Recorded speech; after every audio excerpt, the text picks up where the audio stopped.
Shut up!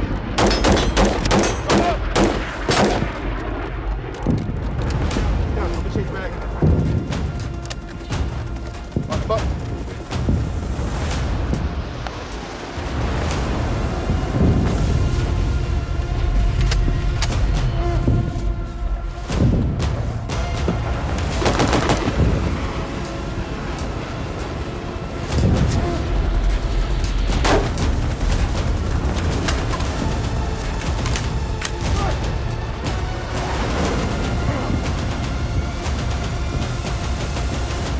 Today on Grantham 2024, combat plate carrier setups. As a concerned citizen, it is always good to be as prepared as possible. You should be training to the highest level that you possibly can. You should be as trained as the modern soldier, and there's no reason why you shouldn't be. That's why we're going to be giving you all the information we possibly can. Now, my name is Michael Jones, run Grantham, former Air Force Special Warfare, first a SEER, then a TAC-P guy. John? I'm John. I was a Ranger for 5 years, got a couple deployments, and we're here to talk about some plate carrier setups. Now, all of our setups that we have are based off of our experiences, and in addition to that, we have a lot of contact with our friends who have served in Ukraine, with our friends who have served in Africa, and various, so we have a lot of inspiration that comes from a lot of different spheres of influence. There is nothing more personal than a plate carrier setup, but there are certain things that should be tailored to you personally. Today on Grantham, combat plate carrier setups. But you know what? This content is free, and we have to thank our sponsors. Now, the biggest sponsor of the channel is Primary Arms. If you're looking for optics, if you're looking for literally everything, they have a ton of cool stuff coming, some very cool stuff coming down the pipeline. Now, one of our favorite optics is the PLXC. It is a compact 1-8, and it is incredible. They're made right there in the mountains of Idaho. They're not, but that would be cool if they were. But go and check them out. We love them. Tell them how much you love Grantham. Specifically, tell them how much you love John's monotone voice. And if you are looking to buy night vision, if you're looking to buy thermals, we of course have Night Vision Network, the only N-word that you can say. Night Vision Network, if you're looking to rent thermals, rent night vision, because it is expensive and it's kind of nice to get some time on it to make sure you know what you're getting into. Visualize your cat at night in high fidelity or your dog. Have a good time. There's nothing that is more fun than night vision thermal. Go and check them out. If you want to get better at shooting, we recommend dry fire. And of course, what do we love, Jeremy? Mantis. That's right, we love Mantis. Turns your weapon into a dry fire machine.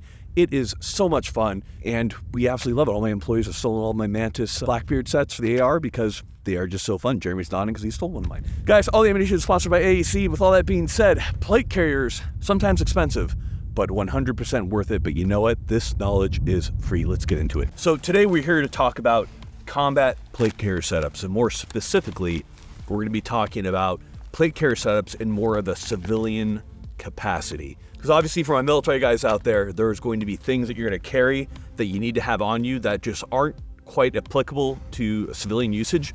Because quite honestly, if you're fighting against a superior enemy, that's not something that you necessarily want to have on your carrier. Things like ATAC are nice and everything, just understand that depending on the technological capability of the foe that you're going up against, that might pose a problem in terms of electronic warfare. The name of the game, in my mind, when it comes to any type of civil unrest, revolution, whatever you want to call it, is trying to keep a low electronic signature when it comes to that. But again, everything is going to be situationally dependent. Now, when it comes to our plate carriers, there's kind of three main things that we're going to be talking about prior to even getting into our setup. So I've talked about this in previous videos, but the three main things that a plate carrier needs to do is stop holes. You want to stop a bullet if you're going through your body and killing you. You need to plug holes. If you get shot, you need to have the appropriate medical supplies on you that are easily accessible to make sure that you don't bleed out and die immediately. And then you need to be able to make holes. You need to be able to have enough ammunition on you to sustain a fight. Now, John, you want, obviously coming out of the Global War on Terror, I know that it was all about raids. The ammunition, the amount of ammunition carried might have varied, might have even been pretty low. What's generally recommended for the amount of ammunition that you want to carry on a plate carrier nowadays? So for a standard 5.56 rifle such as M4 or AR-15, the standard was always bare minimum 7 mags. So usually 6 on the plate carrier or 5 and then 1 on the belt plus 1 in the gun. That's bare minimum 210 rounds. Some guys, they sometimes would bring only 3 mags on their carrier, and typically they needed help because they bit off more than they could chew. So it's Each magazine weighs about a pound, and it's not fun carrying that weight, but you need to actually be able to do the thing you're there to do, which is fight. So, and sometimes you might have to fight for a long time. Yeah, war is certainly changing, coming out of a more kind of counterterrorism type role, if you're going into more of a civil role. So make sure that you have enough ammunition. But let's start it off. Chapter 1 is going to be on stopping holes. Chapter 1, stopping holes. So let's talk about armor. John, what are we generally recommending when it comes to armor? Really, if you can get your hands on level 4 plates, especially the lightweight ones, that's the go-to. It's just the problem is, and I get that everyone's on a budget, is the lightweight level 4 plates are very expensive. They are. And when we talk level 4 versus level 3 versus level 2, those are essentially citing what the plates are capable of stopping according to standards set by NIJ as far as what the armor can stop. So level 4 plate can stop a round of armor piercing 30-06. This translates into a lot of different calibers in the armor piercing, but that plate is very capable. And again, most of the plates that we're going to be talking about today are capable of stopping more. For level 3, it's 1 round of M88 ball, which is 7.62 by 51/308. And so we generally recommend level 4 if possible. But like John said, some of these plates can get pretty expensive. The plate brands we typically recommend would be LTC, which is a government manufacturer of plates. They're typically sold through Hot Plate Armor or a couple other armor sources being direct as LTC. And then, of course, HESCO, which is like the big one. HESCO has some pretty interesting options. I know you're a big fan of the L210s. You want to talk to that for a moment? Yeah, so for a long time, the L210 was the new hotness on the block. And the main reason is it's not exactly level 3. It's not level 4. Yep. It's kind of in the middle. It's like level 3 plus. The main thing that set it apart is the most common fighting round in America is going to be green tip or M855. It's steel core penetrator and a 5.56 projectile, right? So that plate was meant to stop specifically that round. And what people noticed is sometimes they were stopping the enhanced performance rounds like M855A1. Yep. And HESCO just came out with the L211. That one I'm very excited to try out. It's even lighter than the L210, and all those enhanced performance rounds that you're commonly seeing out of military assault rifles, military rifles, it's specifically designed to stop those rounds. It'll struggle with your larger caliber rounds like 308 AP, but how often are you going to be facing 308 AP? Everything's going to be a bit of a compromise, right? The more protection you get, generally speaking, the more it weighs, and if it doesn't weigh a lot, it's costing quite a bit. Some of the best plates that I know of are the velocity system plates, which are incredible. However, you're talking 2 to 3K per plate. LTC plates, some of the really nice ones that match the government plates, those are like 4K per plate. So it's like what's actually within your budget. And that's where some of these more interesting kind of special threat plates definitely come into play. A lot of people are like, hey, if it doesn't stop, if it's not like full-on armor piercing, stopping like 8 rounds of armor piercing, that it's useless. I don't know that's specifically the conversation that we should be having, because I understand you guys are on a budget too. Get what you can afford and what your physical capacity can handle. If you got heavy-ass plates that you can't run in, it's going to be useless. So you should obviously have front plates and back plates. We typically recommend SAPI cut or 10x12s. You can run swimmer cut, which are cut further in. Along with that, I generally recommend multi-curve. That means that there's multiple curves within the plate so that it fits against your chest better. A single curve isn't nearly as comfortable. And I know from wearing plates for long periods of time that I really appreciate a multi-curve plate. In this plate carrier right here, I have one of the old government plates from LTC. It's a little bit heavier, but it is a good level 4 plate. And I think you're running L210s in that one right there. Yeah, it's one of the HESCO L210s. Yeah, so great plates. Now, we've talked about front and back plates. You should always have them. Do you want to talk about the height that these should be at, John? Yeah, so generally speaking, you want to protect your main vital organs in this area. Guys tend to get them as high as possible. If it sags a little bit, it's not the end of the world, but you don't want to have, like, you see some cops where it's way down there, and then part of their heart is showing, their lungs, and then what's the point of even wearing armor if it's not going to, protect the important parts of your body? So make sure it's high enough. At the back, it's generally recommended to have it up at the level of T1. I know that when I have my kit loaded down with breaching shotgun, frags, water, all that kind of stuff, it tends to sag a little bit more. My main concern has always been the front, but try to get that back plate to about the level of T1. I know typically mine does sag a little bit more, so that's something that just for my body type, it doesn't quite fit as well, but that's life. Well, just don't get shot in the back. Just don't turn around. And then, of course, we have side plates. So there's always been a lot of talk about, do you wear side plates? Do you not wear side plates? From talking to guys like Dr. Fisher, who is a former Ranger, really big in the trauma care world, his research heavily suggests that when it comes to combat, that having a side plate is pretty vital, because not specifically even getting shot, but there's a lot of frag in war, whether it be from grenades, spalling, that stuff. You have a huge amount of open space right here. So having those side plates is going to be big. A lot of guys with their side plates are actually just running some type of flexible armor that's really big with like Faro Concepts has really good flexible armor. I know that you've jerry-rigged some flexible armor on your rig. Do you want to show that really quick? Yeah, so on my AVS, I'm not the biggest fan of rifle side plates, like the hard plates that'll stop, 30-06. But as you can see, that's super glue. I super glued a bunch of Velcro, male Velcro, because it very easily sticks to the AVS, right? So my idea is stateside, there's a lot of handgun threats, right? Yeah. So instead of a small rifle plate, which of course will stop rifle and pistol, I want full coverage that's going to stop, the majority of threats. To be honest with you, there's been a lot of guys in my old unit that have been shot, and I don't think I've heard of a single one getting hit in the side plate. I'm not saying they're dumb. It's just, it's such a small area. I'd rather have a larger area for a more common threat stateside, and maybe guys in Ukraine that are dealing with drones, arty, mortars, all that other stuff. Soft armor around the sides, I would say, is the bare minimum. Yeah. I would think that's the way to go. There are different ways to wear side armor. Generally, old way of doing it, well, not the old way, one way for like the issued kit that we used to have is the side plate would come right up to your front plate, so you'd essentially have cover going back as far back as the side plate would go, but it wouldn't be completely encompassing, which is why I do like the idea of that flexible soft armor that comes completely around. That does add more bulk. It's something to train in. Understand that generally we do recommend side plates. At minimum, you should have the ability to plus up onto side plates, and that's where we fall there. Obviously, if you've been watching war in Ukraine, you've seen a lot of guys wearing more armor down to their groin because they're getting into a lot of static fighting. There's a lot of frag. So again, this is always something to think about. Things can always get worse, so make sure that you have the armor solutions for where you're at. But at minimum, front back plates, side armor of some type. If you want to be super turbo Army Ranger like John right here, jerry-rigging it onto your kit absolutely works. Plates are great, but it doesn't matter if you have the best, latest, and greatest level 4 plates on the market. Tactics will always trump whatever armor you're wearing. Like, if you get caught out in a nasty ambush, it doesn't matter if you have the best armor in the world, you lose. That's just how it is. Yeah, there's a lot that comes into it. Plates are going to be that extra insurance on top of everything because you just never know precisely what's going to happen. Obviously, be smart with your movement. Be smart with the way you're conducting your combat operations. We have many more videos coming up on that very shortly on kind of handling some of that stuff. All right, moving over to Chapter 2.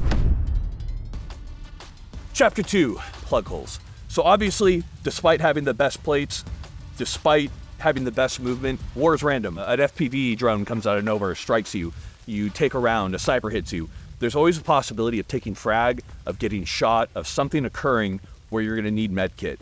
And med kit is, just like plates, is you have to have it on you. You have to have a med kit on you. You just need it.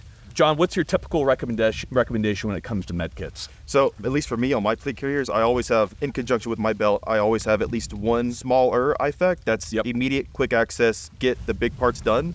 And yeah, just like the roll one. Also, I don't know if you guys can see this with the LBT blowout. So whether it be on your belt or on your plate carrier? So yeah, a small one to get the immediate job done. And then later, I have a larger, more in-depth IFAC. And that's usually something that a medic or a medically proficient guy on the team would actually use on me. And quick 2 rules of thumb is if you're under fire, only use the tourniquet, right? It's make sure you're actually safe and the enemy's suppressed before you start getting really into the guts of your IFAC. This is when Shelves is going to hop out. Shelves is one of our PJ buddies. He's like, well, actually. Yeah, well, actually. So the other rule of thumb is only use their IFAC on them, unless, of course, you're a medic with your big aid bag. But if Mike's hit and I run up, I'm going to use his stuff on him and vice versa. Yep. So generally what we've seen and what's been practiced, both within military units and within contractors, within mercenaries, is 2 IFACs. One that you can reach for yourself, and then one that is standardized, that is on your kit, that when a medic runs up to you and a buddy runs up to you, that you can get to. So a good example of that is right here in my Faro rig. In the case of us, we standardize our med kit to our back right here.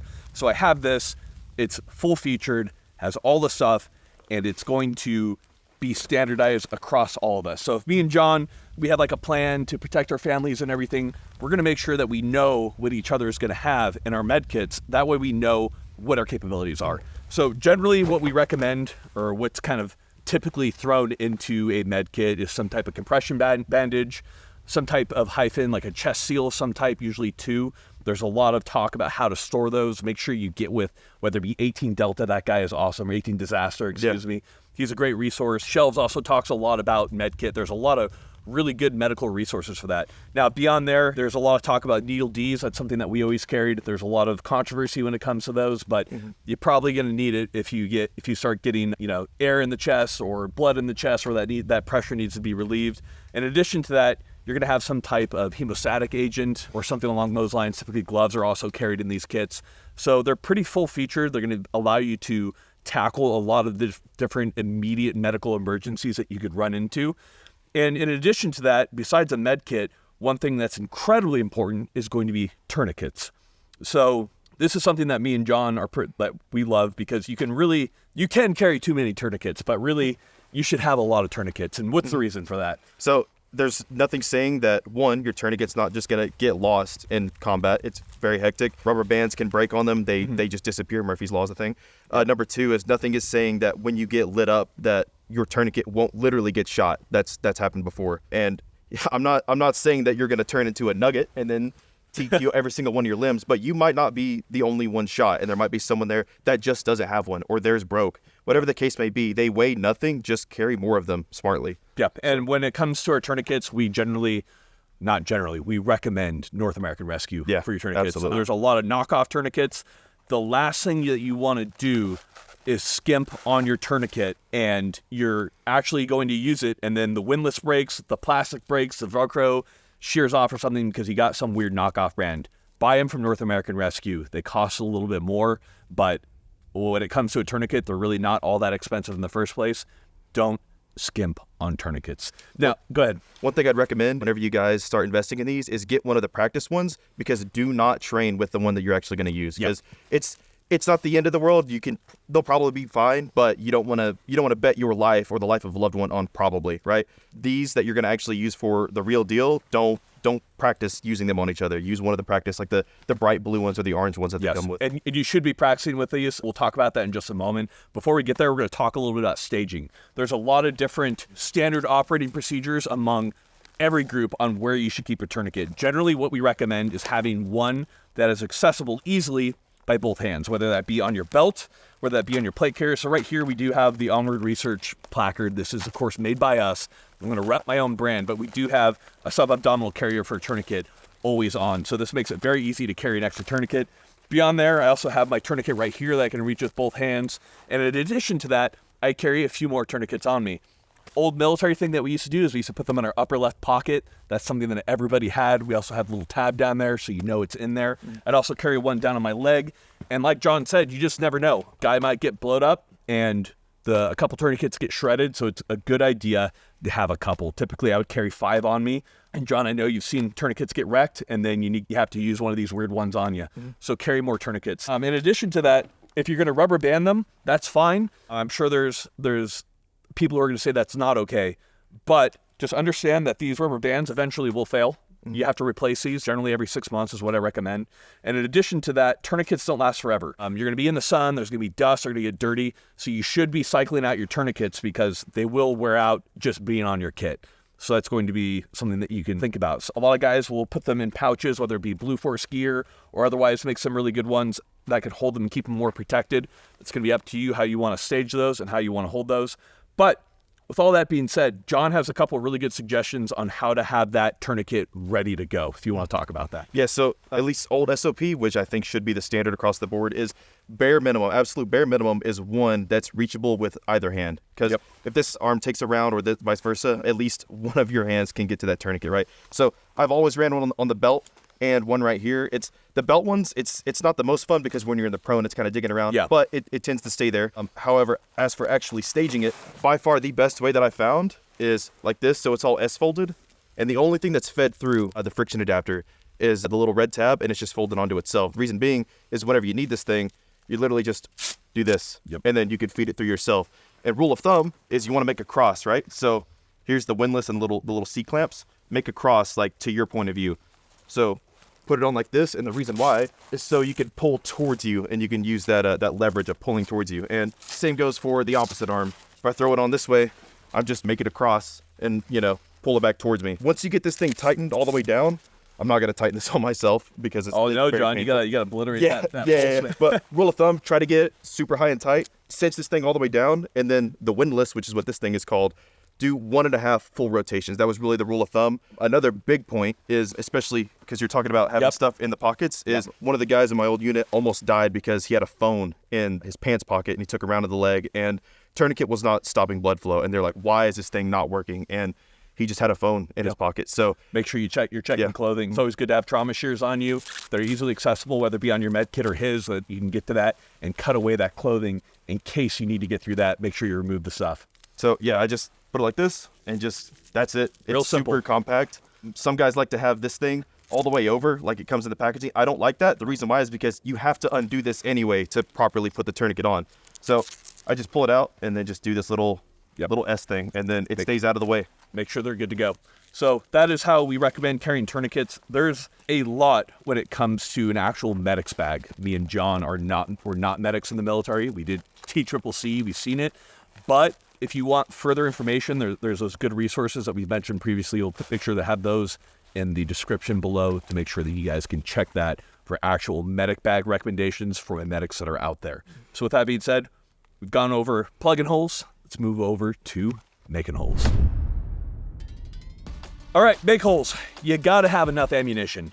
You run out of ammunition in a gunfight, it's going to be a very bad day because suddenly you can be pinned down, you can be maneuvered upon, you can be destroyed. Make sure that you are carrying enough ammunition.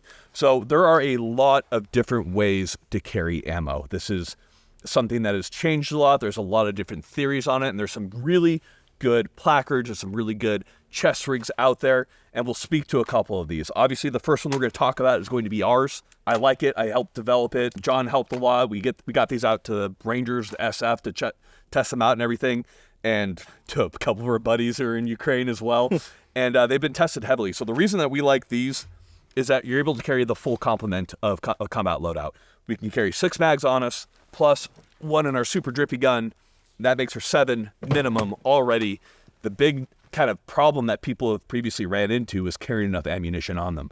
So having all this easily put up front makes life easy. We also have these bungees right here because as cool as the elastic is to draw out of and quick to reinsert, there are going to be times when you want to make sure that you have a good way of retaining that. That was some feedback that we got, so we have added bungees that can be removed if you need to. And in addition to this, if you have ammo elsewhere, these can be switched out for grenades, for breaching charges. And you ask yourself, where am I going to get multi-tool? You ask yourself, where are you going to get a breaching charge? Well, I sure don't know. Crime, maybe. The point is, it's very multifaceted. It allows you to carry tourniquet. In addition to that, you can have your Chem 6. Now, the old way, which John has on his plate carrier right here, is one of the older rigs. I believe this is HSGI Tacos, correct? TYR. TYR Tacos, yep. And then up front, he has a Blue Force Gear elastic pouch. These are very similar to what we have here, except these are 2 different products that you can add. Obviously, you can do some different things depending on what you need.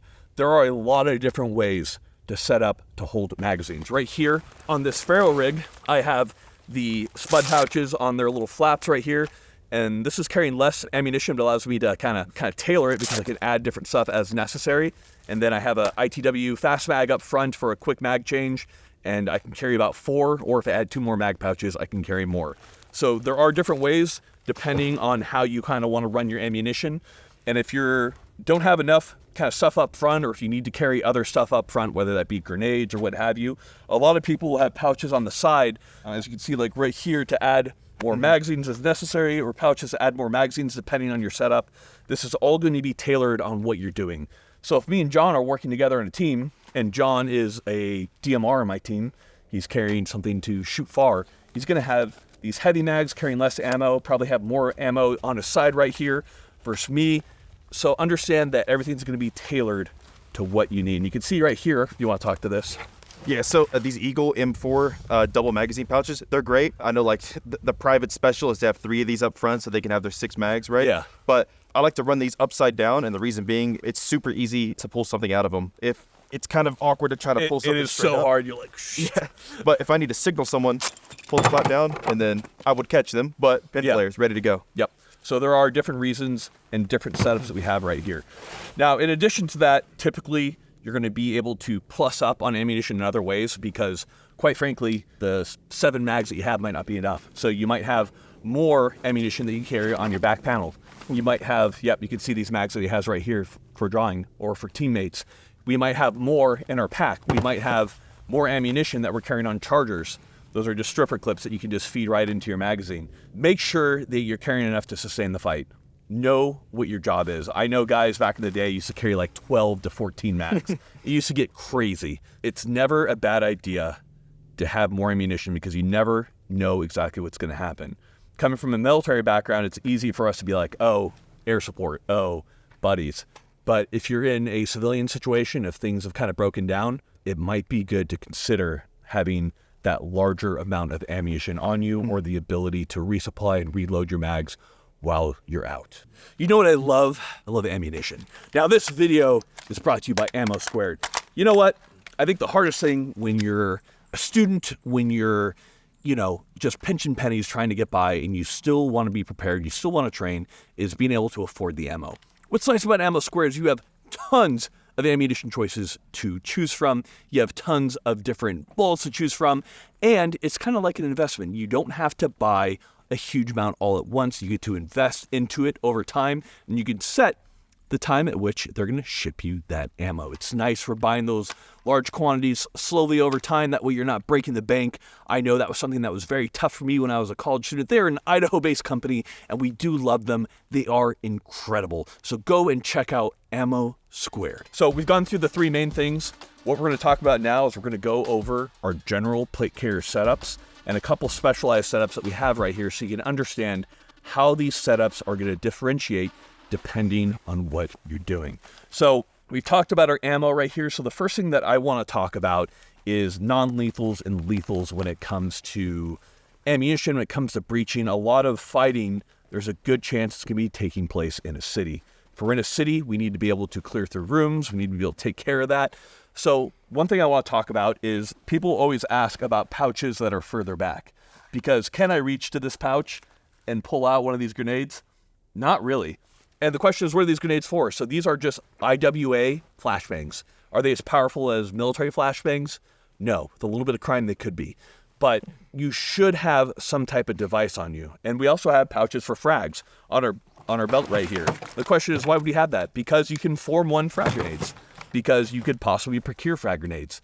So you should have something in place that talks about the utilization of that. Now, with me and John, what we generally are talking about and what we're recommending, we have sides that are going to specify non-lethal versus lethal. So right here on my left side, I have my non-lethals. And those aren't for me, those are for John. So if we're coming up to a door, we're about to breach that door, and I have a breacher set up right now on my kit. If I'm grabbing that shotgun off right here, and John's coming up behind me, John can get that flashbang out as I'm getting ready to breach that door, show me, and then once I breach that door, he's able to toss that around me, and then I can get that back up and get in through the door. So that's one example of a pouch and how that would be utilized.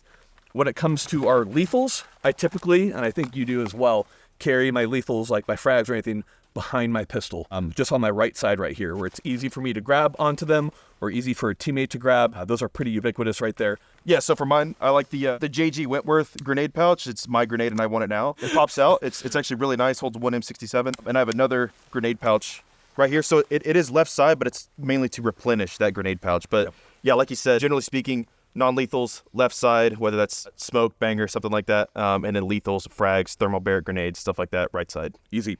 Now, moving back from here, I am carrying a radio, right? Radios are going to be important. If you're carrying a radio, make sure that it is low probability of interception, low probability of detection, or have it off. And these right here are the wave relay radios, the MP5s. They are expensive, but they are very good at that, and they blend in well into an urban environment. So just understand that depending on who you're fighting, you might want to have those off and on and have comm windows. That's going to be something that's pretty common. So understand that having a radio that works well in an urban environment, something like a mesh network works well, and you can also make those yourself very easily. There's a lot of mesh systems that can just be programmed by you with a little bit of know-how. Now, moving up from there, you can see that I do have a push-to-talk right up here. This is the wave relay one. And what I usually do with my push-to-talks is I never test the clips on them because they always pop off, and it's always a pain in the butt. So I almost always either duct tape them in, electrical tape them in. Right here, I have the good old goon tape on this one right here.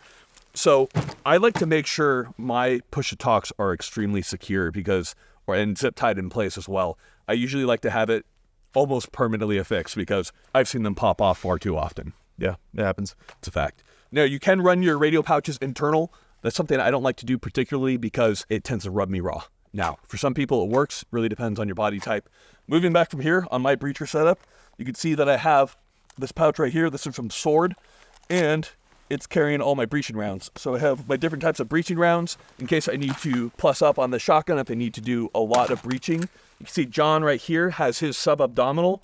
There are different ways to carry breaching rounds. In addition to that, on my belt, I also have loops for the front of my M4 magazine pouch that have more breaching rounds. We have the Royal Arms breachers. S&B makes some good breachers as well. And then behind that, I obviously have all of my grenades. And then at the back, I have my back panel right here. In the back panel, I like to carry a variety of stuff. Typically I'll carry an assault pack, and then I won't really have anything in there. And when I'm dressing down, whether we're dropping off the packs, we're going to raid or do whatever, I'll load stuff into this pack right here to get lighter when we stow our gear before we head out. Water is always going to be a deal. I usually carry my water on my assault pack itself. And then if I drop my assault pack, I generally have like a platypus water or some type of bagged water where it's easy to take it out of my cargo pocket right here. That's how I run my water. John, do you want to speak to water a little bit? I know you kind of run yours differently. Yeah, so I do like the Camelback. Also for the military guys out there, bug your supply guys and try to get the NBC Camelbacks because they're super thick and almost impossible to pop. Anyways, I like the Camelback on the back or the core plates. Yep. Big fan of those. Also, that's Core, core. Yeah, but also, especially if you're wearing cargo pants or cries, nothing's saying you can't just shove a bunch of water bottles in your cargo pockets. Yep. So carry a bunch of rippets. Yeah, rippets too. Now, rolling over to my backside right here, I know people are going to ask about it. So for our breaching shotgun setup, it's from High Order, tactical police officer guy. I think he has a really good solution for shotguns and carrying them on a magnetic plate right here. So it is just a magnet, so you can rip it off. And then if I'm going to be traveling long distance, I can also take this. It's just on a carabiner. I can remove it, have my buddy pull it off, or I can stow it in my backpack. I can stow it in my assault pack, and that way it's not getting in the way too much. Generally, on my right side right here, I like to keep it open because for my pistol belt, so I can get to my pistol easily. Some people will stack so much stuff out here, and you're like trying to get your gun out. So I like to have it mostly clear if I'm going to be carrying a pistol. In my military service, I really didn't carry a pistol belt that much at all. I like to keep things pretty slick personally, but that's going to depend on what you need because sometimes you just do need to have that extra capacity. Obviously, I have the tourniquets right here, just rubber banded on, or I have them in some type of pouch. John, do you want to go ahead and go through your setup? Yeah, so this right here, it's just a general rifleman plate carrier that's been adapted to be a DMR setup with one of the onward placards. This is actually the unreleased heavy onward placard that will carry your SCAR mags, all the heavies will carry the new SIG Spear mags, all that. I gotta rep it, man. Yeah, of course. I gotta rep it. The thing I really like about this is I'm a big fan of the Blue Force Gear 10 speeds. They're basically multicam socks. Yeah, it's these right here. The 10 speeds are awesome. I have one right here.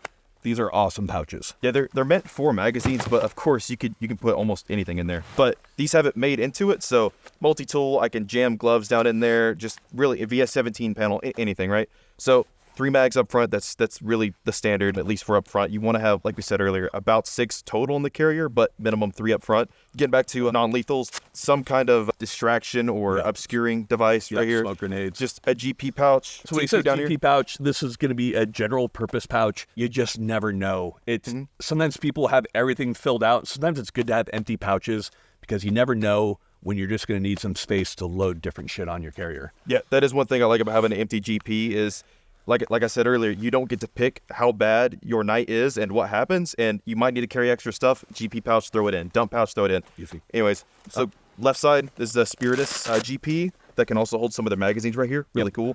Right now, I got a beanie in here. Just nice comfort item, you know? You need a comfort item every time. So much morale from that. I do have a back panel on here, but since this is more of a general purpose or a general unrest, like civil unrest, plate carrier, I don't have anything in the back panel. The reason being is I'm very likely to be in and out of a vehicle. Like someone needs help somewhere, I got to get to Mike's house, help him out, whatever the case may be. I might have to jump in my car and go as fast as I can. And while it is nice to have, smokes, bangers, maybe frags, whatever, all over a back panel, you're going to be so awkward in that car. You might get into a wreck, basically. So it's nice to have a lot of stuff you can use. It's just be realistic about where you're going to be. Think about driving a car for a very hectic road trip with your plate carrier on, because that's probably what's going to happen, and tailor it to that, you know? That's 100%. Now, we've kind of gone through what's on our cummerbunds. Now I'm going to talk about some of these accessory items. If you notice, both me and John do have headlamps. Honestly, this is such a forgotten about item. I like to keep mine on my carrier, and it also has a clip at the back so I can unclip it and put it back around my neck. I just like to keep it stowed on my carrier so that I always have it. Generally, what I do on mine is I'll have a piece of tape up over the front right here. I know John does it as well. You should have one with a memory, because I like to keep mine to red light. For red light's a little bit harder to detect at night, and if you do turn on your light, generally you want some type of cover. So like we used to keep like a poncho, or on our helmets we used to have like a scrim that would come over to help kind of keep that light from shining out. But you want to be careful with your light, but you're always going to need one. Even during the day, you go into a super dark building and you need, people die, you need to get eyes on to do medical work. Having a headlamp is just such a boon to have. Yeah. A few things about red lamps is, one thing I used to do a lot, off-white masking tape, putting a little bit of that over it. It's not going to stop the light, obviously, but it's going to make it way more dim. And the two big reasons why the military loves red lenses so much is, like you said, it's harder to detect because it's just hard to see red. Yeah. But also the rods and cones in your eyes, it doesn't saturate them nearly as bad as white light, so it preserves your own night vision. That's another big reason. A couple caveats though is, like you said, the veil thing. You need to be smart if you're going to red lens something, or white light. White light's like last option. Be smart about it. Have some kind of poncho cover or some kind of veil. The last point I also want to make about lenses and night vision is typically your like natural night vision. So a lot of times you're wearing night vision goggles. Sam Houston talks about this a lot of the kind of advanced night vision instructors. But there's a tendency on these manual gains to turn them all the way up. That's actually not the way you want to run them. You want to run them at the dimmest setting, because you want your eyes to somewhat be adjusted to the night, because it will adjust to the gain setting that you have on those night vision. So don't just blast those all the way up. Not only is that putting more light on your eyes, but that's also kind of punishing you when you finally have to flip those up and take those off. It's a little bit more difficult for your eyes to adjust. From here, you can see that me and John do have these set up differently as far as like what we have in our front panel. This is something that's very individualistic. I like to have a couple chem sticks up here. These are from Sword as well. These are IR chem sticks right here. That means it can only be seen through night vision devices. I do have one visible for identification, for something, for casualty, whatever that might be. John, you can see, has his chem sticks down on his belt. On my belt right here, I also have little Marcos from Blue Force Gear. These would be for like room clearing, for marking trails, that type of stuff. There's a lot of different chem sticks. There's a lot of ways to carry them. Just make sure you've practiced with these and understand that once chem sticks are out, they have a finite life once they're in the sunlight. So they will stop working eventually. So a couple things about chem sticks in general. If you have them just on loops right here, I've seen guys do this before. They'll have like a completely random like IR, Viz, IR, and Yeah. there's no order to it. And the thing is, in daytime, you might know exactly what's going on, but at night, and you need to crack an IR chem, you're going to pull one out, and now there's a bright blue light in your face, you're right? like, So if you know, hey, the furthest right one is a Viz chem, then then that's good to go. But what I usually did was the one down here on my belt, it's all little mini IRs, right? And then anything else that's in like a loop, I would have it Viz, right? Just make sure you know it. Other things that you can do, you can candy cane tape all the way around up. It's like a spiral. You can just fill with a glove, or you can do about 4 or 5 layers of tape, and you feel that very thick, obvious layer of tape, and okay, this one's definitely IR. The way we always put it is like you'd put like a bump on there because it goes bump in the night, Yeah. That was like our saying, because it goes with certain types of signaling devices. So I always think of that bump in the night, just along it. The shaft. Another thing I do is, so for some of my Viz chem lights, is I'll make a buzzsaw out of them, and it's very simple. It's just 550, about this long. You break it, and then you can just spin it. And it looks like a bright loop. Yeah, if you're trying to signal to friends, or say if police are on their way to help you out, bad situation, you could be talking to the 911 operator, be like, hey, you're going to see a spinning red light, and it makes it super easy to pick out. Even a big helicopter spinning red can light. see that. Not that we're going to be dealing with helicopters, but to understand like how effective it is. Moving over, I do keep trauma shears easily accessible on me. Me and John are carrying these in different ways. Point is, have trauma shears. I usually use the North American Rescue ones. They're just good to have on you. So make sure you have trauma shears. Yeah, I got mine right here, and also a North American gear leash. So if I'm working on someone, cut, and then I'll let go of it to grab my gun, whatever. It's still somewhere on my body. Kind of like the screwdriver for belt feds. These little gear keepers, or scissor leash from NAR. Amazing stuff. I'll probably end up adding that. That's a good idea. Having your stuff lanyarded, it sounds stupid, but it's so easy to lose gear. It is so easy. So whether it be 550, whether it be something, have a way of kind of keeping your gear in place. Now, One other thing I want to kind of mention is I've talked about kind of keeping stuff on my kit. So like when my kit is staged, it's ready to put on and everything, I'll keep like an extra compass on here from Sunto, or I can put it on my wrist. I'll keep my extra GPS right here. You can see that this is already taped up and ready. I like to keep these on my kit just staged. That way when I throw it on, I can pull those off, put those on my wrist. That's the way I like to stage my kit personally. Another thing is like having some type of knife on you. A lot of people are going to talk about this. We were trained with the SOC P. That's what we carried, usually like center line. But having like a little close quarter knife, if you're trained with it, is smart. These are super effective for extreme close quarters. So people will say this is like a beginner's knife and stuff, and when you get better, you use something different. But I definitely like having something that's easy to get to personally. Plus, you know, what do they say? The old ways work sometimes. Yeah. So I really do like kit knives, but I will say I would argue at least that a kit multi-tool is more important. Yeah, 100%. Yeah. I would definitely agree with that. Always have a multi-tool that's easily accessible for yourself. The last thing we'll kind of talk about is you can look at John's kit right here. John, if you come over here, you can see how John's kit complements with his plate carrier. This is something that you always need to think about. Everybody has different torso heights, and you're going to need different magazine heights to make sure that these aren't pressing into your kit. If you, like with me, when I wear my belt, if my mags aren't lower, they're going to end up pressing up on my kit and I'm not going to be able to reach them. So make sure you either have canted, you have it that works. You can see how low his mag is right here. That's the way I prefer to have it on my belt as well. You can see right here on my belt that it sits pretty low. That's what I prefer. So make sure that these are all complementary, that you can reach all your pouches. If you have a pouch that's super cool, but then you're like trying to like move around your kit and you can't get to it, it's just not worth it at all. John will show off kind of the last piece of kit and then we'll kind of wrap it up here. So I'm a big fan of modifying gear. So this is a Juggernaut phone case holder, but it's for one of the big like Samsung Galaxies. I don't have one of those. Yeah. So I just jerry-rigged this to my kit to have a Right in the Rain notepad and a little Sunto compass that I just spin out of the way. Little Right in the Rain pen right here. I can write down whatever it is. If I'm at an OP laying in the prone, I can write down what I see, and I literally just pull out one of these note cards, throw it away, OP and I have like an a observation point. As a quick note. Yeah. We're not in the military anymore, John. Yeah. And got about like 10 more note cards there. It's just a super easy way to take notes. You never know when you're going to have to take notes. It sounds silly, but it's a very real thing. It's not silly at all. Writing down changes in orders, changes in how things are going. This is all important stuff. We could talk endlessly about the amount of kit. Last thing we'll talk about is like friendly signaling right here, like a VS17 panel. It's a very bright panel. Use to signal friendlies.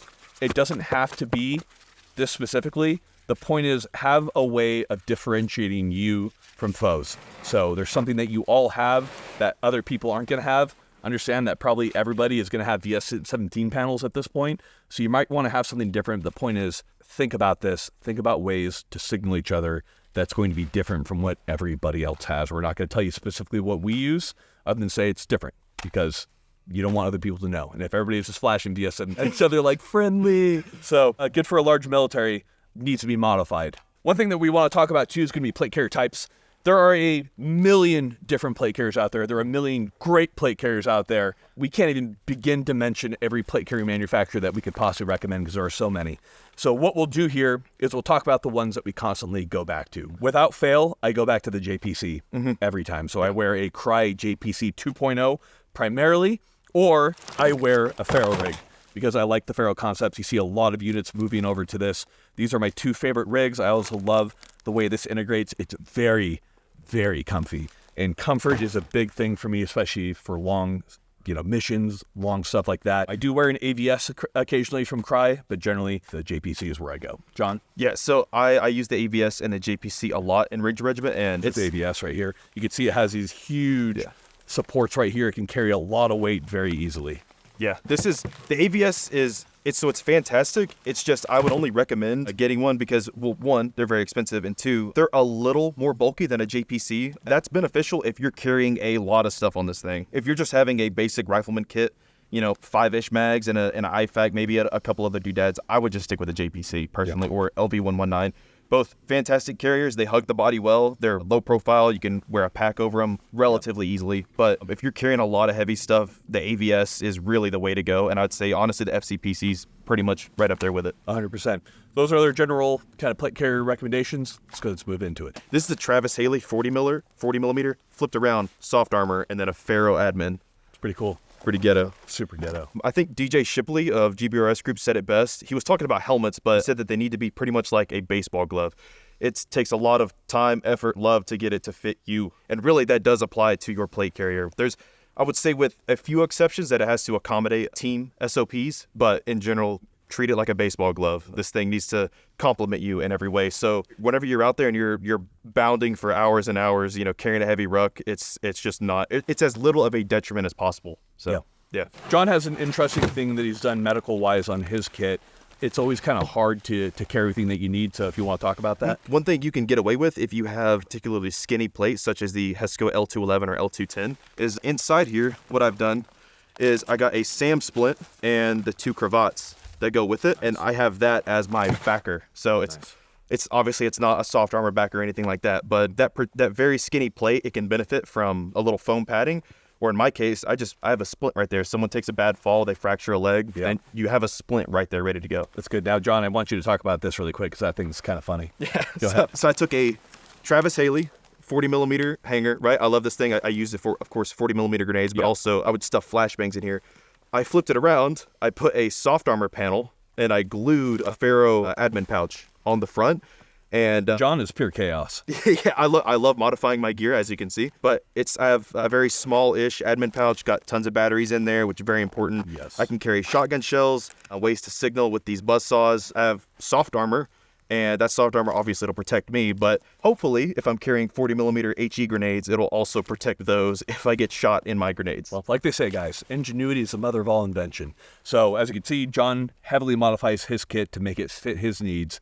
And that's what's going to work. So get handy with a thread and needle, get handy with some glue, and you can make things work for you. Well, like they say, necessity is the mother of all invention. So, guys, that brings us to the end of plate carrier setups. There is so much that goes into these setups. There's so much thought that goes into making a good setup for you. Man, I have, over time, changed my setup so much. Yeah. So don't be afraid to be different and to try stuff that's different. The only thing that we recommend is once you try it, go run a couple miles in your kit, go move a couple miles in your kit. Really wear this and try it out. And the point is, like what we always say, like train your gear. That's what's going to get you gears.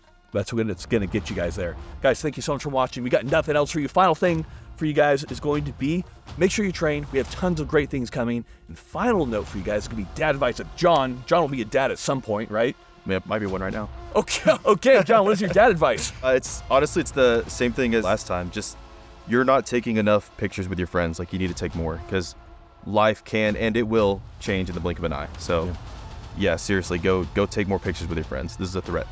There you guys go. Thank you.